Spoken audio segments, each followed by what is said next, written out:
मुंबई की एक मसरूफ सोसाइटी जहां जिंदगी तेजी से दौड़ती थी, मगर एक मकान मुकम्मल सुनसान था। लोग कहते थे वहां कोई रहता नहीं, बल्कि रहता है शालिनी, जो भूत प्रेत की बातों पर यकीन नहीं रखती थी। उस रात दफ्तर से देर से निकली। रात के 11 बज रहे थे। सड़कें सुनसान थी और हवा में एक अजीब सी खामोशी थी।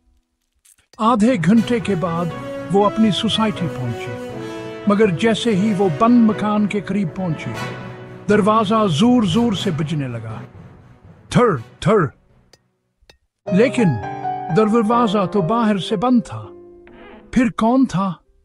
वो कुछ लम्हे वहीं खड़ी रही, खुद को संभाला और कहा, ये सब वहम है, भूत प्रेत कुछ नहीं होते। मगर जैसे ही उसने कदम बढ़ाया, दरवाजा दोबारा बजा, इस बार और ज्यादा जोर से। फोन की स्क्रीन पर पुलिस को कॉल करते हुए पुलिस पहुंची। सोसाइटी के लोग जमा हो गए। सबने कहा यह मकान आसीब ज़दा है, मगर पुलिस ने दरवाजा तोड़ने का फैसला किया। धड़ाक, दरवाजा खुलता है। अंदर धूल मिट्टी, अंदर कुछ नहीं था, बस वीरानी, खाली दीवारें, खामोश कमरे।